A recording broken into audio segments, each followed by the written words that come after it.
রমজান মাসে যদি আপনি ইফতারের সময় শরবতের পরিবর্তে এইরকম একটি ঠান্ডা মিল্কশেক পান করতে পারেন, তাহলে কিন্তু আপনার শরীরের 90% পুষ্টি চাহিদা এমনিতেই পূরণ হয়ে যাবে। এর মধ্যে ক্যালসিয়াম, প্রোটিন, আয়রন সহ প্রায় সকল পুষ্টি উপাদানই সমৃদ্ধ রয়েছে। তো দেরি না করে চলুন এই রেসিপিটা শুরু করা যাক। প্রথমে একটি ব্লেন্ডারে জারে নিয়ে নিচ্ছি কাঠবাদাম, কাজু বাদাম এবং পেস্তা বাদাম এবং দুইটি মিডিয়াম সাইজের সবজিগুলো ছোট ছোট টুকরো করে নিয়েছি এবং এর টেস্ট আরো বেশি বৃদ্ধি করার জন্য আমি একটি ডানো কোম্পানির গুঁড়া দুধ নিয়েছি। আপনারা চাইলে অন্য যে কোনো ব্র্যান্ডের গুঁড়া দুধ ইউজ করতে পারেন, কোনো সমস্যা নেই। এবং এখানে 2 খণ্ড তরমুজ ছোট ছোট টুকরো করে নিয়েছি।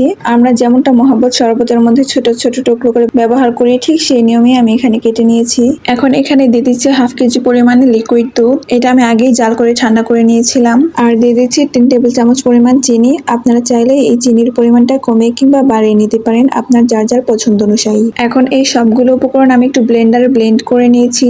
আপনারা একটু খেয়াল করলেই বুঝতে পারবেন যে আমার এই মিল্কশেকটা কতটা পরিমাণ জুসি হয়েছে। আসলে শুধু দেখতেই সুন্দর হয়নি, খেতেও কিন্তু দারুণ টেস্টি হয়েছে। এবারে এই মিল্কশেক আমি 2টি গ্লাসের মধ্যে সার্ভ করে নিচ্ছি এবং আমার পছন্দ অনুসারে বাদাম দিয়ে সুন্দর করে পরিবেশন করে নিচ্ছি। আর এখানে আমি কিছু পরিমাণ কাজু বাদাম এবং পেস্তা বাদাম দিয়ে পরিবেশন করেছি। এই 2 প্রকারের বাদাম আমার ঘরে সবসময় অ্যাভেলেবল থাকে, যার কারণে আমি যখন তখন এই বাদামগুলো দিয়ে পরিবেশন করতে পারি। তো গাইজ, আজকে আমার এই মিল্কশেকের রেসিপি আপনাদের কাছে কেমন লেগেছে সেটা কিন্তু অবশ্যই কমেন্টস করে জানাবেন। আর যদি এই সম্পূর্ণ ভিডিওতে ভালো লেগে থাকে তাহলে অবশ্যই লাইক, কমেন্ট এবং শেয়ার করে পাশেই থাকবেন। আর এরকম ইউনিক এবং